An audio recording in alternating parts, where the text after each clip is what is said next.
Simon. How are you today? You are good. You are feeling good today.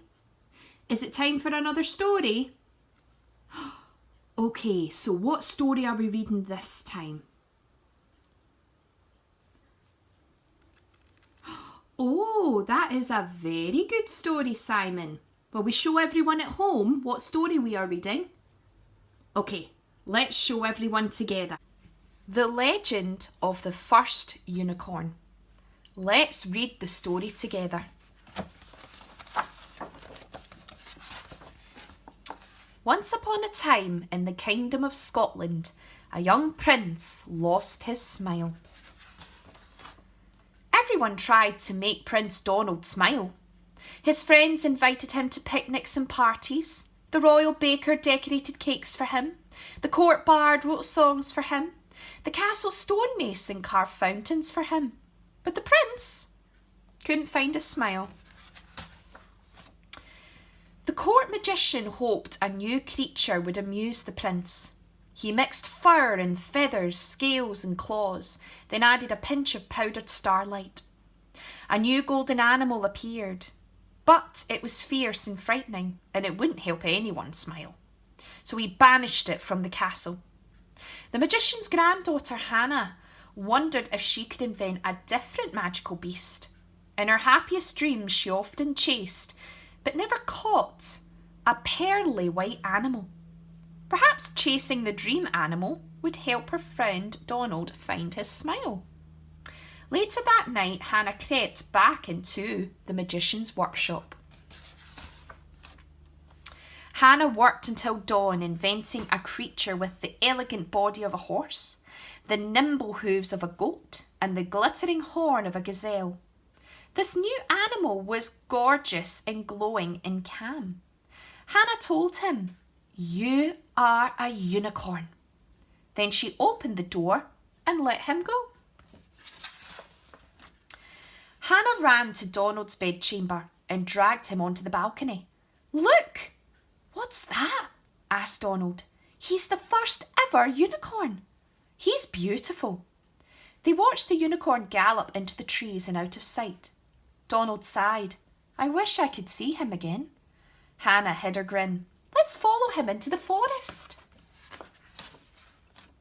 Hannah and Donald chased the unicorn all day, but they never quite caught up with him. He led them to the best places to play among the trees. Whenever Donald and Hannah stopped running to splash across streams or wave leafy crowns or duel with wooden weapons, the unicorn stopped galloping. He was never out of sight, but he was always just out of reach. The prince didn't catch the unicorn or find his smile, but by sunset, when they left the forest, his eyes were sparkling. The next morning, Hannah and Donald returned to the forest, hoping to get closer to the unicorn. They found hoof prints under the trees, but they also found marks left by wide paws, sharp claws, and a scaly tail. Hannah knelt down. "We're not the only ones following the unicorn. These tracks were made by the monstrous mix-up lion my grandfather created." Donald said, "We must find the unicorn before the monster does." But as they ran, they heard a roar. Oh no!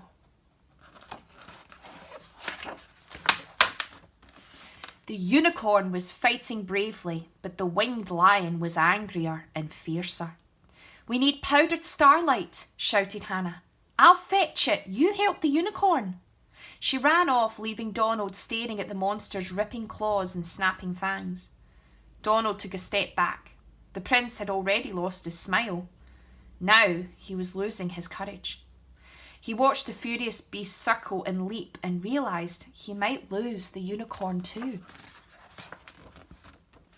Donald took a deep breath, gripped his wooden sword and sprinted towards the battle. The boy and the unicorn fought side by side. Donald and the unicorn protected each other until Hannah dashed back into the clearing. She threw a perfect curve of powdered starlight, trapping the scaly lion in a shimmering cloud. It roared once, then there was silence. When the cloud drifted away, there was no monster, just a golden cat a lizard and a wren. The wren darted into the trees, the lizard scampered across the forest floor, and the cat sat down to wash his paws. Donald spoke to the unicorn. The monster has gone, so now the forest is all yours. He reached out, but just before he touched the gleaming mane, he pulled his hand back, suddenly shy. The unicorn pushed his soft nose against the boy's shoulder. Donald leant his head against the warm and white neck. Donald smiled at the unicorn. Then he smiled at Hannah. The unicorn turned and galloped deep into the forest. Donald and Hannah ran back to the castle to tell everyone the story of the prince finding his smile. As they grew up, Hannah and Donald often visited the forest.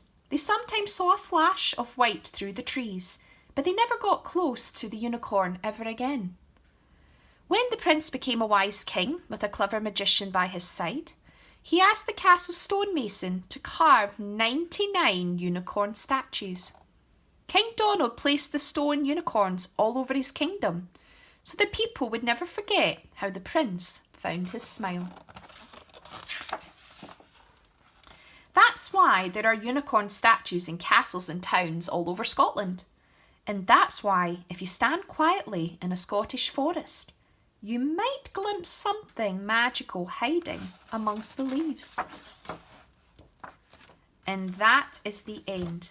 That was a fantastic story, Simon. Very good choice. That's all we have time for today, but I can't wait for our next story together. Bye, everyone.